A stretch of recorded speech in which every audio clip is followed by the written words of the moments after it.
Tonight, Western Downs Council to investigate its flood systems. Calls for an all-weather freight route. A review into homelessness in Queensland. And life-saving donations for Toowoomba paramedics. This is 7 News with Brough and Joanne Desmond. Good evening, thanks for joining us. Good evening. The Western Downs Mayor says he'll look at installing extra flood monitoring systems after Warra residents were caught off guard by major flooding this week.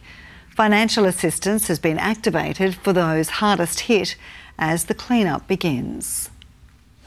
A giant rain bomb days earlier led to 3 creeks converging with nowhere to go but Warra. We had the Jandowie Creek, Cressley Creek and Kranga Creek, which all form one just above Warra. And the scale of the impact wasn't realised until the last minute. It's devastating. It's the worst I've seen it. Whilst we had a focus on Jandowie, we should have had a much bigger focus on the volume of water coming at Warra. The Western Downs Mayor believes the problem lies in the region's flood monitoring system. We probably need some sort of metering system that gives us forewarning, and it is forewarned, better prepared. He says $1 million is already being spent on upgrading gauging stations, but admits more could be done. We'll certainly now look at whether we should be putting something a little bit further up on the Kranga Creek to give us that idea of the scale. The state government will also conduct a disaster review. Flood warnings are still in place for the Condamine and Moonee rivers. I'm always happy to talk to all of our mayors about what we can do to keep their communities safer, and so I'd welcome hearing from the Western Downs Mayor. A pop-up recovery hub is planned for Warra early next week, and cyclone financial assistance is also now available as the small community works hard to get back on its feet. It's all clean up from now. Hataya Gripsky, 7 News. The Queensland Trucking Association is calling on the state government to improve freight routes during major flooding. The Department of Transport and Main Roads says it is undertaking an upgrade to the inland freight route and will continue to work with trucking companies. Highways and roads became rapids across the Lockyer Valley and Western Downs on Tuesday, leaving motorists stranded and supplies stalled. Trucking Association President Gary Mann is calling for an all-weather freight route solution to help truckies keep moving. Our argument is that we need at least one freight route around this country that's in all-weather condition. 400 roads were flooded across the state earlier this week, including the Warrego Highway in Glenore Grove and Warra. In 2024, we can't keep having a circumstance where many of our regional communities have to withstand being cut off for at least 2, sometimes 3 times a year. Lockyer Valley MP Jim McDonald has been searching for a solution since 2022 when he launched a petition calling for an overpass to be installed along the Warrego Highway at Forest Hill Fernvale Road. The petition gained more than 1,000 signatures. We need that artery to be open at all times for freight, for trucking, for local people who want to get to and from Brisbane. The Department of Main Roads says it will continually review and upgrade major freight routes across the state as part of the significant investment in infrastructure upgrades. Ben Meehan, 7 News. The state government has waived waste levies for Western Downs Council as a way to support the community as it recovers from this week's flooding events. The levy is usually passed on to businesses and charged at $105 per tonne to deter Queenslanders from sending waste to landfill. They could be exempt following disaster declarations or serious local events to provide some financial relief. An independent review will assess the Miles government's response to homelessness. It follows a $390 million funding boost for homeless services across the state.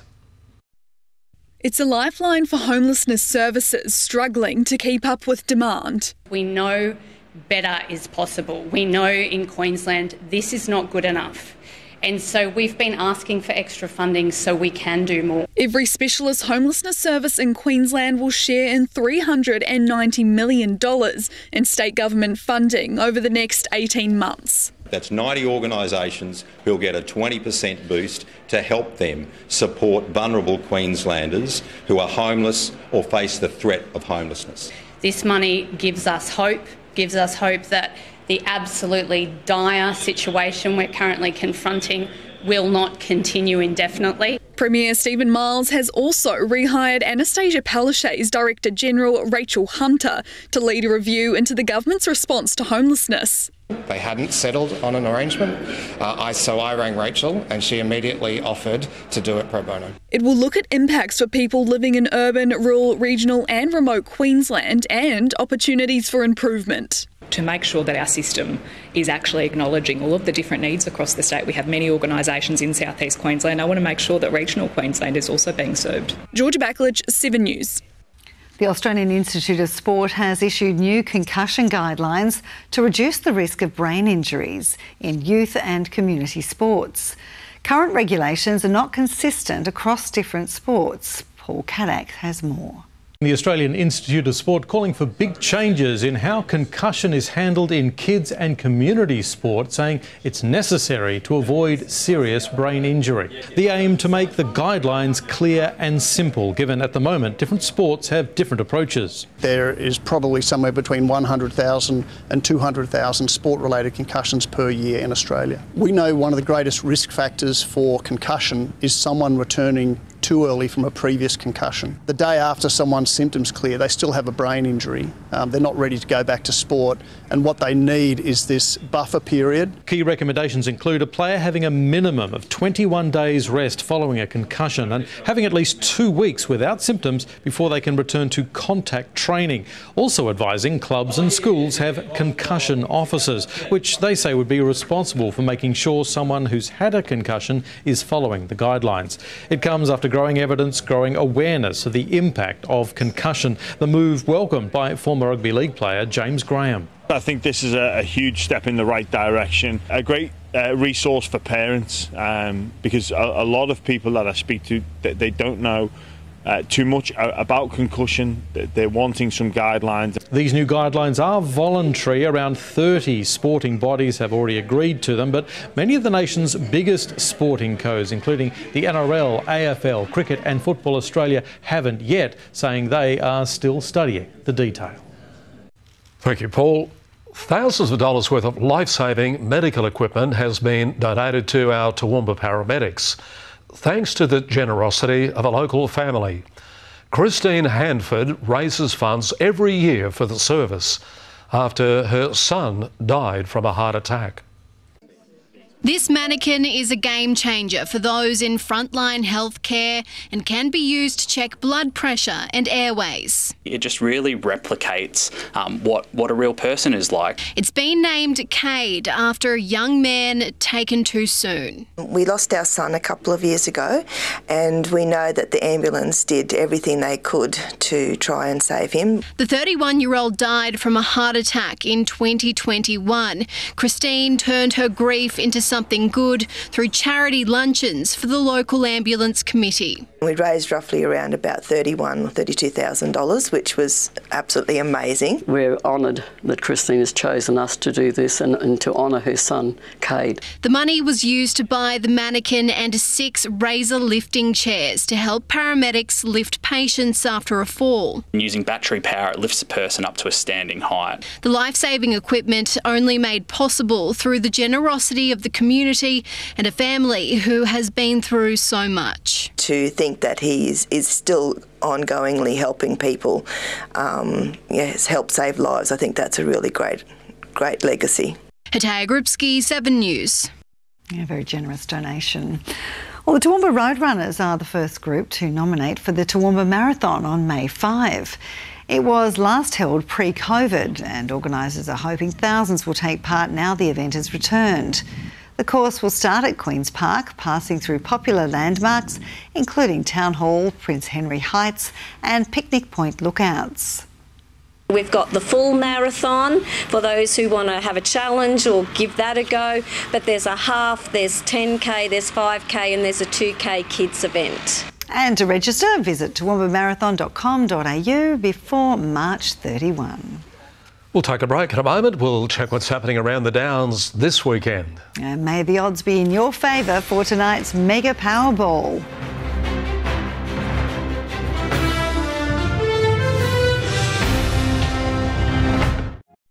Stream 7 News anywhere, anytime, live and on demand on 7plus. And with 7news.com.au, you'll know the news now. Nice having you with us here on 7 News. Now, a new free mental health support service has officially opened in Kingaroy. Head to Health will offer immediate walk-in assistance for people experiencing distress or a crisis, and will also help connect them to other services across the region. The clinic will be open Monday to Friday. A record $200 million is on the line for tonight's Powerball draw, and 1 in every 2 Aussie adults is expected to have a ticket. Like the prize, the odds of winning are astronomical, but that's not stopping anyone from dreaming big. This hopeful bunch aren't being put off by the 1 in 134 million chance of winning tonight's Powerball. I'll be going on a holiday overseas. Trip around Australia in my caravan? Yeah, be gone. In fact, you have more chance of being struck by lightning or being wiped out by an asteroid. But that's not worrying almost half of all Aussie adults who are expected to buy a ticket. Sort of the Australian way to have a dream. If you relax there, it's there. The 200 million jackpotted from last week's 150 million when there were no winners. If just one winner were to take home the entire Division 1 jackpot on Thursday night, they'd also take home the crown and become the largest winner in Australian lottery's history.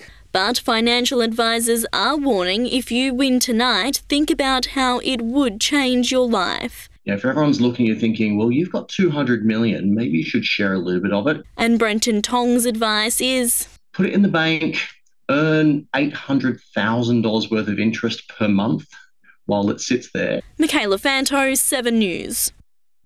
Yeah, good luck with that tonight. Let's have a look now what's happening around our region over the next few days with Ben Meehan.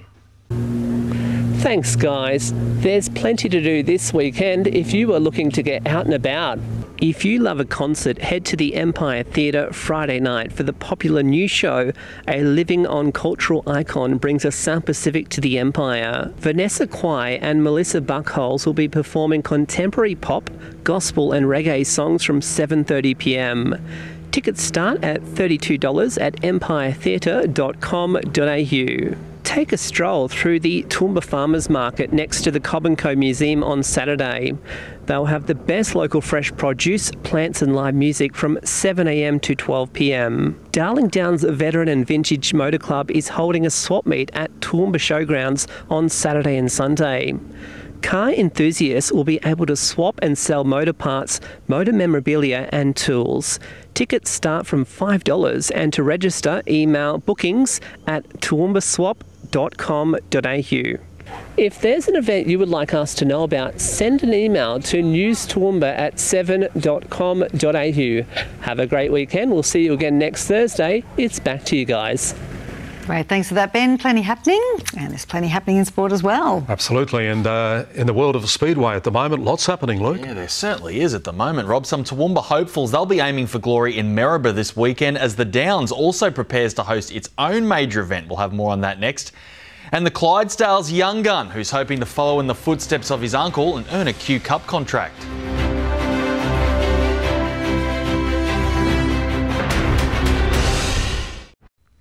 Welcome back to 7 News. Under-21s halfback Kai Duggan is hoping a killer performance in this weekend's pre-season trial against the Sunshine Coast Falcons will earn him a senior Clydesdales contract to play Q Cup footy this year. Now, the trial was originally set to kick off in Caboolture, but heavy rain in the southeast means Duggan and the squad will now play at Clive Berghofer Stadium. Kai's eye is on the prize. A Q Cup contract beckons for halfback Kai Duggan if he can string together a couple strong trials. A fair few of us fringe players playing, so yeah, we obviously fighting for a spot at the end of the day, so yeah, we want to put our best foot forward.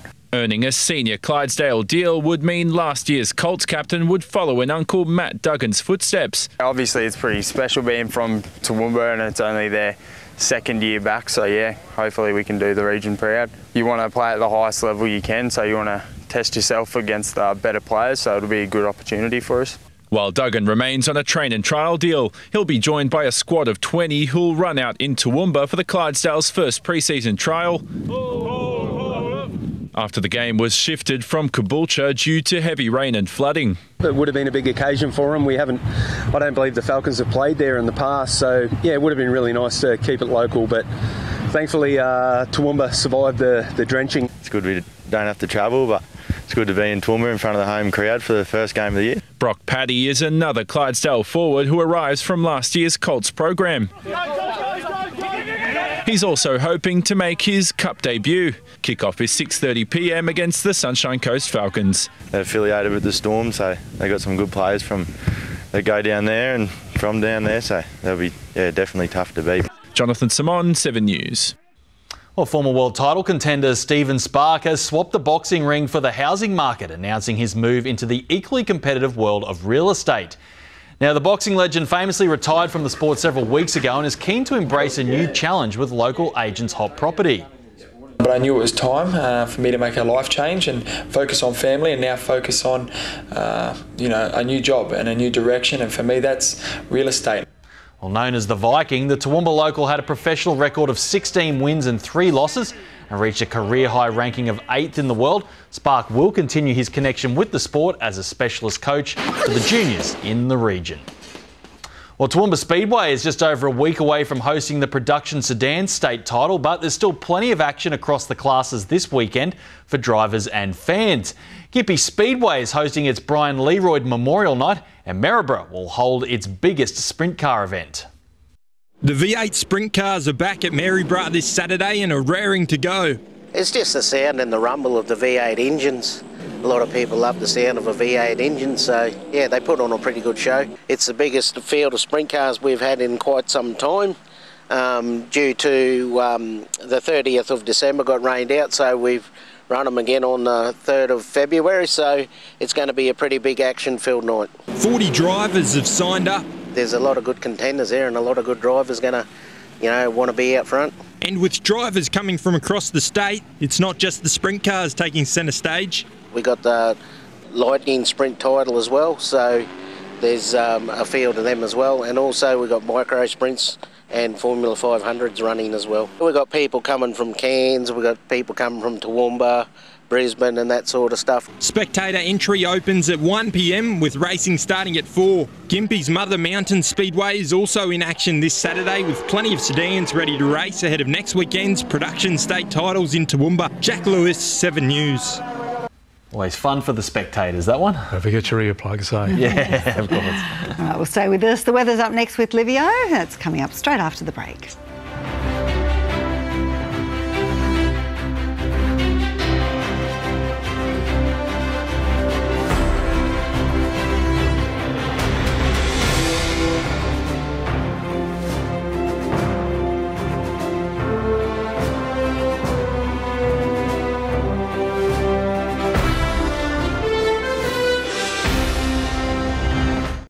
Good evening, Livio Regano with tonight's weather. Heavy rainfall expected across the tropics over the next 24 hours, especially between Townsville and Cairns as the monsoon pushes north. Meanwhile, southern Queensland can enjoy a well-earned break from the hardcore tropical conditions. Today was warm and humid, but finally bearable. In Toowoomba, our temp range was 18 to 27 degrees, not far from average. Warwick got to 30, and at the airport, our 3 p.m. humidity was 52%. On the satellite loop now, we have 2 revolving weather systems, ex-tropical cyclone Kirrily causing all manner of havoc over the Gulf country with flooding rains.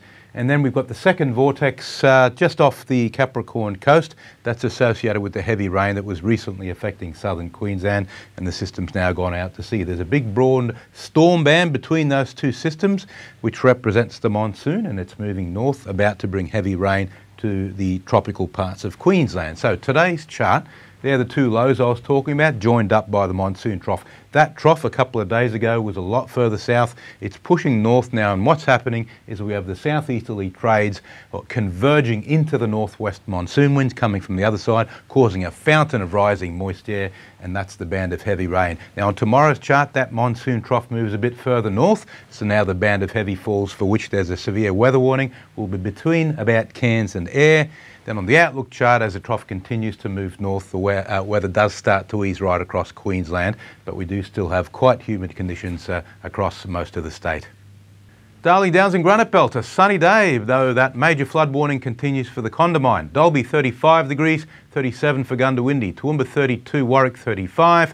For the southeast coast, sunny and calm, Gatton 36 degrees, Ipswich 35, Brisbane 33. Looking ahead for Toowoomba, temperatures becoming rather tropical again from next week, typically 19 degrees overnight to around 31 by day, with humidity rising as light showers eventually return. For Warwick, the nights will be even warmer if that's possible, more like 20 degrees, low 30s by day, showers returning Wednesday, and for Dalby the same, nights around that 20 mark. Getting quite hot though, with tops of 36 degrees from Sunday right through to Wednesday.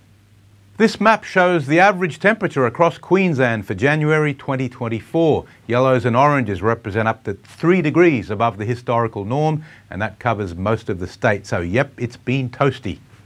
We did predict an unusually hot summer, you may recall. It's the dry summer we made an embarrassing mess of. Thanks, team. Great, thanks for that, Livio. And that's all from us for this Thursday. Thanks for your company.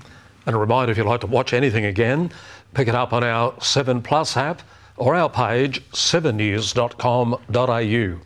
See you tomorrow night. Good night. Good night.